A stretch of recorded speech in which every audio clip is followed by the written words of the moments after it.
Hey guys, कैसे हैं आप सब। Myself Varun Jain and I welcome you all to my YouTube channel.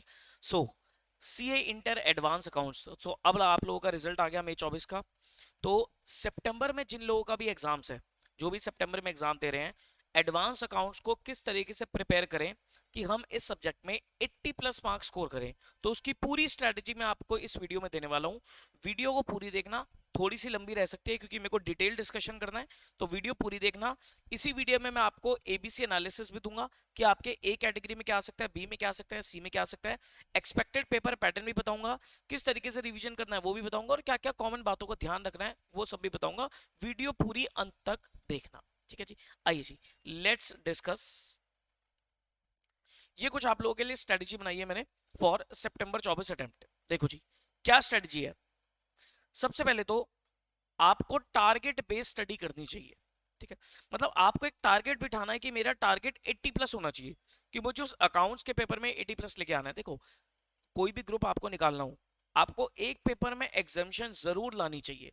Reason being, क्योंकि एक पेपर में एग्जाम्शन आने से आपके एग्रीगेट वाली दिक्कत खत्म हो जाती है। नहीं तो क्या होता है कि बच्चा पास तो सब में कर जाता है, एग्रीगेट नहीं बन रहा होता, ठीक है। तो 150 नंबर का एग्रीगेट चाहिए। अगर एक में आपके 60 मार्क्स आ जाते हैं, किसी भी एक पेपर में 60 मार्क्स आ जाते हैं, तो 150 में से 60 लेस कर दो, कितने बचे आपके? 90 मार्क्स बचे। तो फिर वो बाकी सब्जेक्ट में किसी में अगर 40-45 की रेंज में भी रहते हैं, किसी में 50-55 रहते हैं, तो आपका काम बन जाएगा, आपका काम बन जाएगा। तो आपको एक पेपर में एग्जामिशन के लिए जरूर ट्राई करना चाहिए। और अकाउंट्स एक ऐसा सब्जेक्ट है जहां पर आप आराम से ढंग से अगर तैयारी करो, सिलेबस देखो लेंदी है, लेकिन अगर तैयारी प्रॉपर तरीके से करो, आपके कॉन्सेप्ट अच्छे, आपकी प्रैक्टिस अच्छी है, तो you can score 80 plus marks in it, ठीक है जी। आइए जी, तो लेट्स डिस्कस। सबसे पहले मैं आपको एबीसी एनालिसिस दे देता हूं। अब देखो, ये एबीसी एनालिसिस होता क्या है।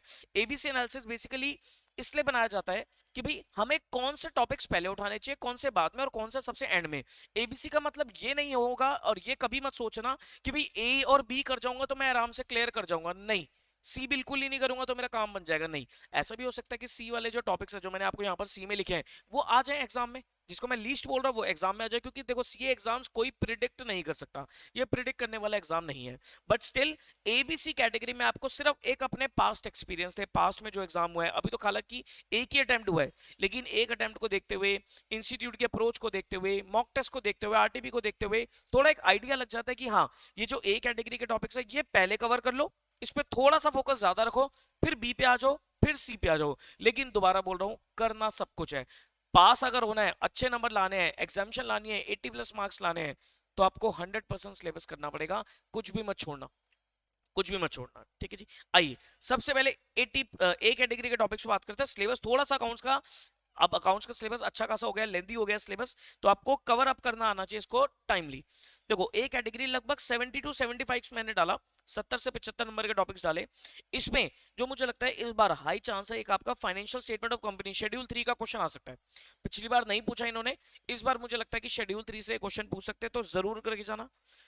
उसके बाद अमेलगमेशन, एएस 14 जो होता है आपका अमेलगमेशन, अमेलगमेशन का क्वेश्चन वेरी इंपॉर्टेंट, एग्जाम में आता ही आता है, तो 14 मार्क्स का एक वो क्वेश्चन आ सकता है।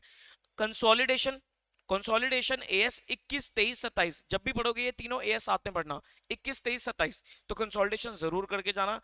लास्ट टाइम इन्होंने कंसोलिडेटेड बैलेंस शीट पूछी थी 14 मार्क्स में, लेकिन इसके अंदर ना एक कंसोलिडेटेड पीएनएल का भी टॉपिक है, 10 नंबर तक में पीएनएल भी बनाने के आ सकता है। इस बार मुझे ऐसा लगता है कि भाई कंसोलिडेटेड पीएनएल आ सकता है, बट करके पूरा जाना। जो ए है ना, ए में कुछ नहीं छोड़ना, पूरा करके जाना है। बायबैक, अगेन बायबैक आपका प्रॉपर क्वेश्चन भी आ सकता है, केस स्टडी में भी एग्जामिनर पूछ सकता है। उसके बाद कुछ एएस डाले मैंने ए कैटेगरी में, जो मुझे लगता है इस बार इंपॉर्टेंट है। एएस 9 रेवेन्यू रिकॉग्निशन, एएस 10 हो गया आपका पीपीई वाला, एएस 11 हो गया फॉरेक्स वाला, एएस 12 हो गया गवर्नमेंट ग्रांट, एएस 13 इन्वेस्टमेंट, और एएस 26 आपका इंटेंजिबल एसेट्स। ये मुझे इस बार थोड़े से ज्यादा इंपॉर्टेंट एएस लग रहे हैं, जो सबसे पहले आपको कवर अप करने चाहिए। और last but not the least, internal reconstruction का टॉपिक, ये भी आपको जरूर करना चाहिए, क्योंकि इंटरनल का क्वेश्चन पिछली बार तो पूरा 14 मार्क्स का था, तो आएगा जरूर, चाहे छोटा ही क्यों ना आए, लेकिन आएगा जरूर, ठीक है। तो ये एक कैटेगरी के टॉपिक्स है, मतलब आपको एग्जाम में जब देखोगे ना, तो आपको इन टॉपिक में से लगभग लगभग 70-75 नंबर का पेपर मिलेगा, आराम से मिलेगा। अब आती है बी कैटेगरी। बी कैटेगरी में 20 से 25 नंबर में मैंने कौन कौन से टॉपिक डाले, इसमें एएस 2 डाल दिया, क्योंकि पिछली बार इन्होंने एएस पूछ लिया, एएस 2 पूछ लिया आपका 7 नंबर का क्वेश्चन। इस बार मैंने इसको बी में शिफ्ट किया, कम चांस लग रहा है मुझे आने के। कैश फ्लो एएस 3, इसको मैंने बी में डाला। फिर फिर AS7 हो गया, 16 हो गया, 17 हो गया, 18 हो गया, 19 हो गया, 20 हो गया, AS28 हो गया और ब्रांच हो गया। ये मैंने बी में डाले कि भाई पहले ए, जब आपकी 70-75 ए कैटेगरी हो जाए उसके बाद इन पे टाइम लगाना, उसके बाद आपको इन पे टाइम लगाना है। और last is your C category, जो लगभग 10 से 15 नंबर तक की वेटेज रखते हैं। इसमें AS1 हो गया, AS4-5 हो गया, 15 हो गया, 22 हो गया, AS24 हो गया, 25 हो गया और 29 हो गया। और एक छुटपुट टॉपिक और डाल दो इसमें, जैसे intro and applicability of AS। ठीक है, ये भी है आपके कोर्स में। अच्छा, एक फ्रेमवर्क हो रहा है, फ्रेमवर्क को मैं बी में डालूंगा। फ्रेमवर्क में नॉट गोइंग कंसर्न वाला ये थ्योरेटिकल क्वेश्चन एग्जाम में पूछ लिया जाता है। ठीक है, तो ये आपको मैंने बी में डाल दिया फ्रेमवर्क का टॉपिक। ठीक है, this is your ABC analysis. ठीक है, अब पेपर पैटर्न, एक बार एक्सपेक्टेड पेपर पैटर्न भी देख लेते हैं। पेपर पैटर्न किस तरीके से आ सकता है? देखो, पेपर में आपको पता है part 1 is for MCQs, 30 number के आपके एमसीक्यूज होंगे। एमसीक्यू में 3 केस स्टडी पूछेगा। वो कैसे कैसे पूछ सकता है? 8 8 6 लगाया मैंने, नहीं तो ऐसे भी हो सकता है 10 8 और 10 6 और 6 भी पूछ सकता है। मतलब लगभग आप पकड़ के चलो 22 नंबर तक की केस बेस्ड एमसीक्यूज आएंगे। तो इसमें मैंने 3 केस स्टडी डाली है, 8 8 6। अच्छा, केस स्टडी में क्या क्या पूछ सकता है? एक केस स्टडी तो आपकी मिक्स एएस करके पूछेगा, कई सारे एएस मिक्स कर देगा उसके अंदर, एक वो केस स्टडी आएगी। एक बायबैक के पूछने के चांसेस ज्यादा है, बायबैक केस स्टडी में मुझे लगता है पूछ सकता है। और दूसरी जो केस स्टडी है वो कैश फ्लो या एक किसी एएस से या इंटरनल रिकंस्ट्रक्शन के। जैसे इंटरनल का पिछले इस बार जो मे अटेम्प्ट में क्वेश्चन आ गया था 14 मार्क्स का, तो इस बार हो सकता है कि इंटरनल में केस स्टडी बनाते वो कोई 6 नंबर तक की, ठीक है, 8 नंबर तक की, तो ऐसा भी आ सकता है। कैश फ्लो, पिछली बार एक क्वेश्चन आ गया फुल फ्लेज आपका ऑपरेटिंग एक्टिविटीज का कैश फ्लो निकालने का 7 नंबर का, इस बार शायद 6-7 नंबर में या 8 नंबर में केस स्टडी पूछ ले वो आपसे। ठीक है, तो ये केस में भी आ सकते हैं वाले चैप्टर्स। ठीक है, ओके। फिर उसके बाद 4 एमसीक्यूज आपके 2-2 मार्क्स के एग्जाम में पूछे जा सकते हैं। अब पार्ट 2 जो हो गया आपका डिस्क्रिप्टिव पार्ट हो गया 70 नंबर का, इसको कैसे कवर करना है, ये कैसे पूछा जा सकता है? इसमें जो क्वेश्चन नंबर 1 होगा, इसमें आपके 2 7-7 नंबर के क्वेश्चन आएंगे, एएस बेस्ड क्वेश्चन होंगे। इसमें मुझे लगता है कि 13 आने के पूरे पूरे चांस है। इन्वेस्टमेंट अकाउंटिंग, उसका एक क्वेश्चन भी आ सकता है इन्वेस्टमेंट अकाउंटिंग बनाने का, तो वो 13 आने के पूरे पूरे चांस है। एएस 10 पीपीई पूरे पूरे चांस आने के। एएस 11 फॉरेक्स वाला और एएस 12 हो गया आपका गवर्नमेंट ग्रांट वाला, इनके आने के चांसेस हाई हैं। मतलब मुझे लगता है कि इनमें से क्वेश्चन एग्जाम में 2 क्वेश्चन मिल सकते हैं आपको देखने को। देखो दोबारा ये एक्सपेक्टेड है, थोड़ा बहुत ऊपर नीचे हो सकता है। ठीक है, क्वेश्चन नंबर 2 14 मार्क्स का, आई थिंक फाइनेंशियल स्टेटमेंट से इस बार 14 मार्क्स का क्वेश्चन बन सकता है। बैलेंस शीट वगैरह बनाने, शेड्यूल 3 की बैलेंस शीट बनाने के लिए और पीएल बनाने के लिए, स्टेटमेंट ऑफ पीएनएल वगैरह बनाने के लिए। तो स्टडी में ऐड में जितने भी क्वेश्चन अगर आप उनको भी अच्छे से कर लेते हो तो आपका काम बनेगा बढ़िया तरीके से। ठीक है, क्वेश्चन नंबर 3, 7-7 नंबर के 2 क्वेश्चन। एक तो मुझे लगता है एएस बेस्ड क्वेश्चन आएगा, जिसमें एएस 26 हो गया, एएस 7 हो गया, 16 हो गया, 19 हो गया, 20 हो गया, इनमें से आराम से 7 नंबर का क्वेश्चन बन सकता है। तो एक वो पूछ सकता है आपसे। और एक 7 नंबर में मुझे इंटरनल का थोड़ा सा छोटा क्वेश्चन आने के चांस लग रहे, तो इंटरनल या बायबैक, इंटरनल या बायबैक में से मुझे लगता है कि कोई 7 नंबर में क्वेश्चन एग्जाम में आ सकता है। Okay, question number 4 14 marks amalgamation का आएगा ही आएगा, आ जाएगा अमेलगमेशन, अच्छे से करके जाना। और क्वेश्चन नंबर 5 जो है आपका, ये कंसोलिडेशन, इस बार मुझे 14 मार्क्स नहीं लग रहा, मुझे 10 लग रहा है, बिकॉज मैं एक्सपेक्ट कर रहा हूं कि मुझे लग रहा है कि कंसोलिडेटेड पीएनएल पूछ सकता है इस बार, कंसोलिडेटेड पीएनएल का क्वेश्चन पूछ सकता है। और उसके बाद जो 4 नंबर का क्वेश्चन है, 4 नंबर का जो क्वेश्चन है वो आपका एएस बेस्ड आ सकता है। छोटे छोटे एएस हो गए, एएस 9, एएस 4, 5 और 29, ये एएस बेस्ड क्वेश्चन आ सकता है आपका 4 मार्क्स का। ठीक है जी, उसके बाद क्वेश्चन नंबर 6 जो है, 6 में आपका 4 नंबर का किसी भी एएस से क्वेश्चन आ सकता है। 6 में क्या होगा ना, 6 में यहाँ पर इंटरनल चॉइस भी हो सकती है इस क्वेश्चन में। जैसे इस बार देखा गया था इंटरनल चॉइस थी, तो इंटरनल चॉइस इस बार भी एग्जाम में हो सकती है। कोई भी 2 क्वेश्चन में एएस के ही होंगे दोनों क्वेश्चन, उनमें इंटरनल चॉइस हो सकती है। उसके बाद जो क्वेश्चन नंबर बी रहेगा 4, वो किसी भी टॉपिक से आ सकते हैं, तो उसका कोई आइडिया लगाया नहीं जा सकता। और एक 6 नंबर का आपका ब्रांच का क्वेश्चन आने के चांसेस बनते हैं। एक 6 नंबर में आपका ब्रांच का भी क्वेश्चन आ सकता है। ठीक है, तो ये हो गया आपका क्वेश्चन नंबर 6 का पैटर्न। तो इस तरीके से आप लोगों का पेपर पैटर्न एग्जाम में हो सकता है। ओके, अब ये तो हो गया पेपर पैटर्न, एबीसी हो गया। अब रिवीजन कैसे करनी चाहिए, कितनी रिवीजन करनी चाहिए? देखो रिवीजन आप 10 रिवीजन कर लो, मैं कहता हूं। पहली बात तो इतना टाइम ही नहीं कि 10 रिवीजन कर लोगे, लेकिन रिवीजन नंबर ऑफ रिवीजन पे डिपेंड नहीं करता। आपको ये देखना है कि आप कितनी इफेक्टिव रिवीजन करते हो। 2 रिवीजन भी इफेक्टिव कर लोगे तो आपका काम बनता है, और 5 रिवीजन भी इनइफेक्टिव होगी, वो 5 रिवीजन भी बेकार है। ठीक है, तो रिवीजन 2 करो या 5 करो, इफेक्टिव होनी चाहिए। लेकिन स्टिल अगर आप मुझसे पूछोगे तो 2-3 रिवीजन तो बनती है। अगर आप खाली ग्रुप 1 दे रहे हो सितंबर में तो कोशिश करना 3 बार आपका कोर्स रिवाइज हो जाए, प्रोवाइडेड कि आपका कोर्स पूरा हो गया हो, ठीक है। और अगर आप बोथ दे रहे हो तो कोशिश करना 2 रिवीजन करने की, कोशिश क्या करेंगे आप लोग, 2 रिवीजन करने की, ठीक है जी, ओके। अब सर रिवीजन में क्या करना चाहिए, कॉन्सेप्ट्स, सबसे पहले तो आपके कॉन्सेप्ट्स पक्के होने चाहिए, तो कॉन्सेप्ट्स पे पूरा पूरा ध्यान देना, जितनी बार भी रिवाइज कर रहे हो ना कॉन्सेप्ट्स पक्के होने चाहिए आपके। और उसके बाद जैसे ए कैटेगरी के जो भी टॉपिक्स मैंने आपको बताए उसमें आपको कम से कम 3 से 4 क्वेश्चन सॉल्व करने चाहिए हाथ से, proper format working note assumption के साथ, proper format working note assumption के साथ, चाहे वो एएस हो चाहे वो प्रैक्टिकल क्वेश्चन हो, प्रॉपर तरीके से आपको ए कैटेगरी के 3 से 4 क्वेश्चंस आपको सॉल्व करने चाहिए, और वो 3-4 क्वेश्चन अच्छे सेलेक्ट कर लेना, जिसमें आपको लगता है कि कई सारे पॉइंट्स हैं तो वो अच्छे क्वेश्चन आप सेलेक्ट करके चलना। बी कैटेगरी की बात करूं तो बी कैटेगरी में आपको कम से कम 2 से 3 क्वेश्चन जरूर सॉल्व करने चाहिए बी कैटेगरी वाले टॉपिक्स के। और अगर मैं सी की बात करूं तो सी में अगर आप 1-2 क्वेश्चन भी कर लोगे तो आपका काम बन जाएगा। सी में अगर आपके पास टाइम की कमी है, अगर आपके पास टाइम की कमी है तो सी कैटेगरी के क्वेश्चन टॉपिक्स को आप क्वेश्चन स्पेसिफिक भी देख सकते हो।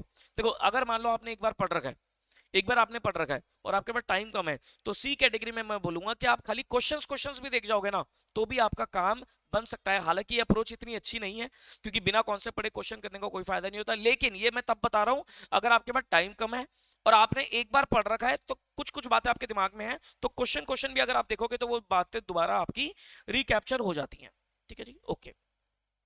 अब सर प्रैक्टिस कहां से करनी चाहिए, देखो प्रैक्टिस के लिए सबसे बढ़िया सोर्स होता है आईसीएस स्टडी मैट, तो स्टडी मैट को बिल्कुल मत इग्नोर करना। और आईसीएस स्टडी मैट के साथ साथ आपको आरटीबी जरूर करने हैं।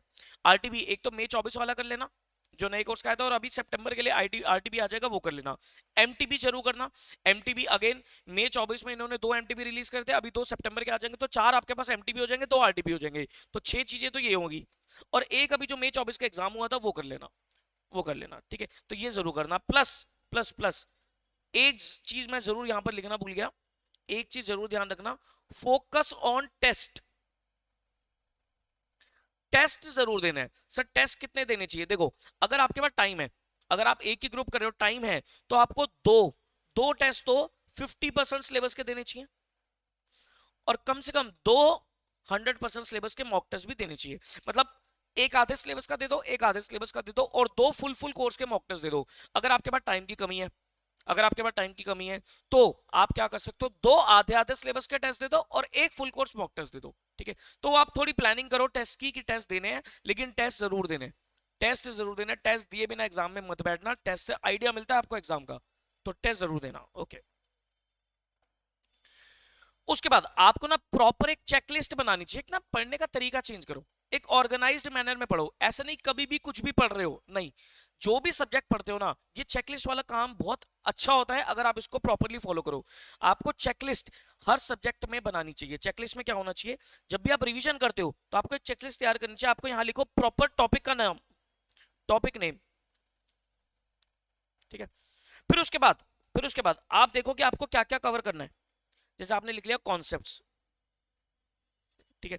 उसके बाद आईसीएआई के क्वेश्चंस, ठीक है। फिर आपने लगाया कि भाई आरटीबी मई 24 हो गया, फिर आपने लगाया आरटीबी सितंबर 24 हो गया, फिर आपने एमटीबी लगाए, मतलब जहां जहां से भी आप करना चाहते हो उनकी एक चेकलिस्ट बना ली और टॉपिक का नाम लिखा। तो मान लो आपने बोला कि भाई AS20 उठाया आपने, तो AS20 जब भी आप पढ़ रहे हो, जब भी आपका टॉपिक कंप्लीट हो तो इस चेकलिस्ट को फिल करो, इससे आपको कॉन्फिडेंस मिलेगा कि भाई मेरे कॉन्सेप्ट हो गए पूरे, मैंने आईसीआई के सारे क्वेश्चन देख लिए, मैंने आरटीबी मई 24 भी देख लिया, सितंबर भी देख लिया, एमटीबी भी देख लिया, ठीक है। जब भी रिवीजन कर रहे हो तो ऐसी आपको चेकलिस्ट जरूर तैयार करनी चाहिए। ये चेकलिस्ट तैयार करने से आपको बहुत मदद मिलेगी, ये ध्यान रखना, तो चेकलिस्ट जरूर बनाना, ठीक है। और last but not the least, अगर जरूरत हो, देखो मैंने रिवीजन वीडियोस पूरी डाल रखी है, पूरी तो नहीं कह सकता लेकिन मैंने 80% सिलेबस तो डाल ही रखा है यूट्यूब पे। मैंने आपको कल एक वीडियो डाली थी, ठीक है, कि आपको कैसे प्लानिंग करनी है, मैं आपको दोबारा दिखा देता हूं, अगर आपने वो वीडियो नहीं देखी होगी तो आप अब देख लेना।